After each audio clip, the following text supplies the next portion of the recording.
ತಂಗಿಯ ಗಂಡನ ಪಿಂಡ ಪ್ರದಾನ ವಿಧಿಯಲ್ಲಿ ಪಾಲ್ಗೊಂಡು ಸಮುದ್ರ ಸ್ನಾನಕ್ಕಿಳಿದಿದ್ದ ಮಹಿಳೆಯೊಬ್ಬರು ಸಮುದ್ರ ಪಾಲಾಗಿ ಸಾವನ್ನಪ್ಪಿದ ಘಟನೆ ಸೋಮೇಶ್ವರ ಸಮುದ್ರ ತೀರದಲ್ಲಿ ಸೋಮವಾರ ಬೆಳಗ್ಗೆ ವರದಿಯಾಗಿದೆ. ದೇರೆಬೈಲ್ನ ದಿವಂಗತ ಜಗದೀಶ್ ಭಂಡಾರಿ ಅವರ ಪತ್ನಿ ಉಷಾ ಮೃತಪಟ್ಟ ಮಹಿಳೆ. ಅವರಿಗೆ 72 ವರ್ಷ ವಯಸ್ಸಾಗಿತ್ತು.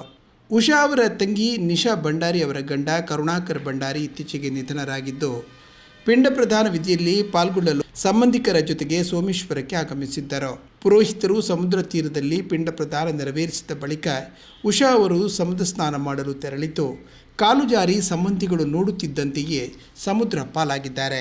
ಸ್ಥಳೀಯರು ಮತ್ತು ನಾಡದೋಣಿಗರು ಸಮುದ್ರಕ್ಕೆ ಧುಮುಕಿ ಉಷಾ ಅವರನ್ನು ತೀರಕ್ಕೆ ಎಳೆದಿದ್ದು, ಅಷ್ಟರಲ್ಲೇ ಅವರು ಸಾವನ್ನಪ್ಪಿದ್ದಾರೆ ಎಂದು ತಿಳಿದು ಬಂತು.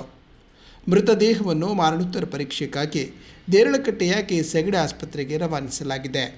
ಉಳ್ಳಾಲ ಪೊಲೀಸರು ಪ್ರಕರಣ ದಾಖಲಿಸಿದ್ದಾರೆ. ಉಷಾ ಅವರು NMPTಯಲ್ಲಿ 40 ವರ್ಷಗಳ ಕಾಲ ಸೇವೆ ಸಲ್ಲಿಸಿ ಅಸಿಸ್ಟೆಂಟ್ ಸೆಕ್ರೆಟರಿಯಾಗಿ ನಿವೃತ್ತರಾಗಿದ್ದರು. ಅವರು ಪುತ್ರಿಯನ್ನು ಅಗಲಿದ್ದಾರೆ. ಸೋಮೇಶ್ವರ ಕಡಲ ತೀರಕ್ಕೆ ನಿತ್ಯವೂ ಪ್ರವಾಸಿಗರು ಭೇಟಿ ಕೊಡುತ್ತಾರೆ. ಹಾಗಿದ್ದರೂ ಪ್ರವಾಸೋದ್ಯಮ ಇಲಾಖೆ ಇಲ್ಲಿ ಶಾಶ್ವತ ಜೀವರಕ್ಷಕ ಸಿಬ್ಬಂದಿಯನ್ನು ನಿಯೋಜಿಸಿಲ್ಲ.